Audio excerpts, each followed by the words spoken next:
கோபிராஜ், சேலம். இவர் கேட்டுள்ள கேள்வி: ராகு கேது சாரங்களில் கிரகங்கள் நின்று ராகு கேது திசா நடத்தும் காலங்களில்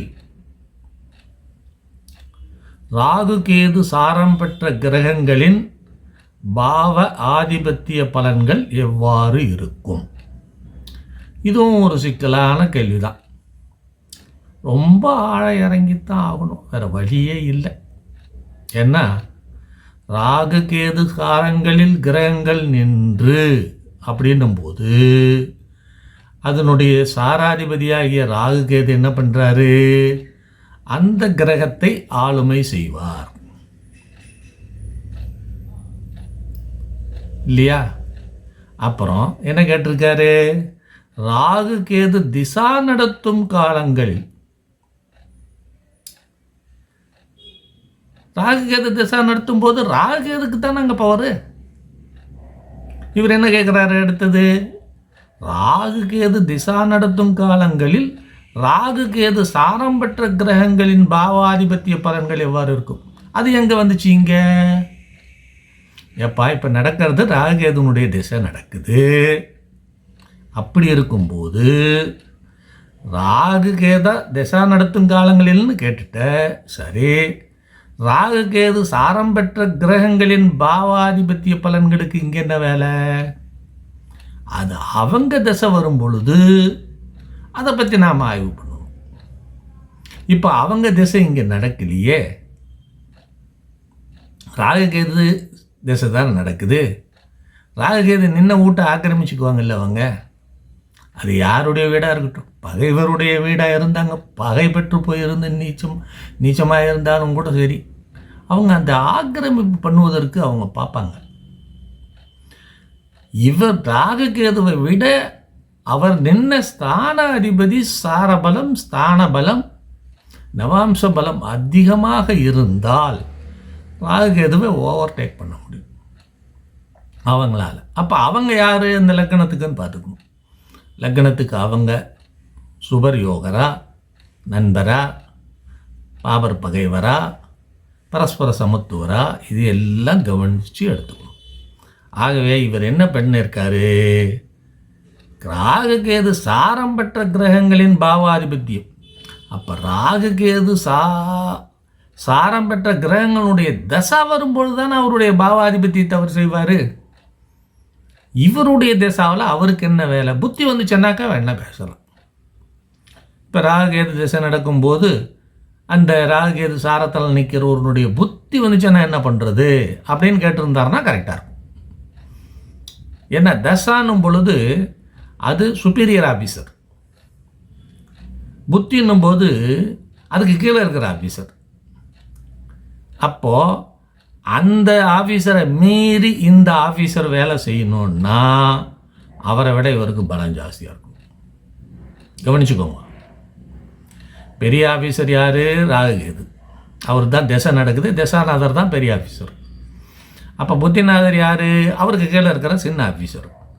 பெரிய ஆஃபீஸர் கையெழுத்து போட்ட பின்னால் தான் சின்ன ஆஃபீஸர் அதை மூவ் பண்ண முடியும், அந்த ஃபைலை நகர்த்த முடியும் இல்லையா? பெரிய ஆஃபீஸரே இன்னும் கையெழுத்து போடலைன்னாக்கா சின்ன ஆஃபீஸர் கையெழுத்து போட்டால் சென்னுபடி ஆகுமா? ஆகாது. அவருக்கு அந்த அதிகாரம் இல்லை. அதனால் திசா ராகுகேதுன்னும் போது அவர் தான் அங்கே ஆதிபத்தி. அப்போ புத்தின்னு வரும் பொழுது புத்திக்கு என்ன பவர் இருக்குன்னு பாருங்கள். தனியாக திசாநாதன் ஆய்வு பண்ணுற மாதிரியே புத்திநாதன் ஆய்வு பண்ணுங்க. ராகுகேதுக்கு உகந்த நண்பர்களா இந்த புத்திநாதர்கள்? அந்த லக்னத்துக்கும் இந்த புத்திநாதர்கள் உகந்தவர்களா? அப்படி இருந்தால் நல்ல பலன்கள் நடக்கும்.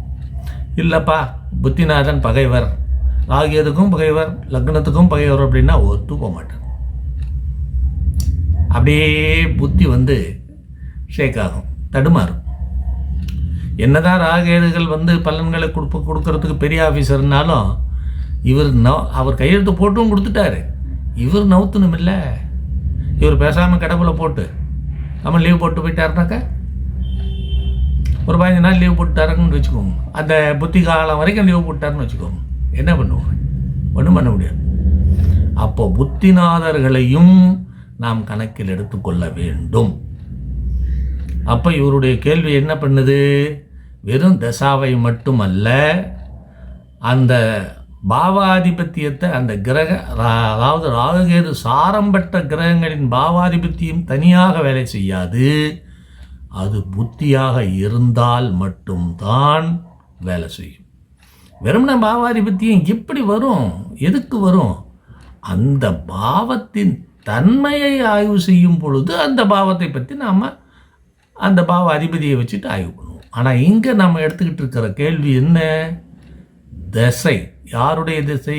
ராகு கேதுவனுடைய திசை. அப்போது இந்த சுப்பீரியர் ஆஃபீஸருக்கு கீழே வேலை செய்கிற புத்திநாதனுடைய அந்த ஆஃபீஸர்னுடைய புத்தின்னு வந்ததுன்னா அதுக்கு சரியாக இருக்கும். அந்த கேள்விக்கு ஈக்குவேஷன் சரியாக வரும். ஆனால் இப்போது இந்த கேள்வி அந்த மாதிரியான அடிப்படையில் அமையலை. ஆகையினால் ஆதிபத்திய பலன்களை நாம் தனியாக வேறு ஒரு கண்ணோட்டத்தில் பார்க்க வேண்டும். இந்த இடத்துல நம்ம அதை ஜாயின் பண்ணக்கூடாது. புத்தியைத்தான் ஜாயின் பண்ணணும். முடிஞ்சால் தேவைப்பட்டதுன்னா அந்தரத்தையும் ஜாயின் பண்ணிக்கலாம். சிலர் உட்சித்திரம் கூட போடுவாங்க. அதெல்லாம் இப்போ நிற்கிறது இல்லை. அதை புத்தியோடு நிறுத்திக்கிறது நல்லது. அதுக்குள்ளெல்லாம் நம்ம போய் ஆய்வு பண்ணி எடுத்து அவங்களுக்கு பலன் சொன்னோம்னா நமக்கு உரிய சன்மானம் கொடுப்பாங்களா அப்படிங்கிறதெல்லாம் ஒரு பெரிய கேள்வி தான். ஆனால் போகிறத பற்றி தப்பு ஒன்றும் இல்லை. போகலாம், போகக்கூடாதுன்னு நான் சொல்லலை. போகிறதுக்கு உண்டான சூழ்நிலையை நம்ம உருவாக்கிக்கணும். அல்லது அவங்க கேட்குற கேள்விக்கு அதிலிருந்து விடை கிடைக்குதுன்னா அங்கேயும் இறங்கலாம். அந்த கேள்வி தேவைப்படுது, அந்த கேள்விக்கு பதில் அங்கேருந்து தேவைப்படுதுன்னா அந்த உட்சித்திரம் வரைக்கும் போகலாம். போகிறத பற்றி தப்பில்லை. அதனால் இந்த கேள்விக்கு அந்த பாவ ஆதிபத்தியம் என்பது வெறுமன பலனளிக்காது. அந்த பாவ ஆதிபத்தியம் என்னங்கிறது தனியாக ஆய்வு செய்யணும்.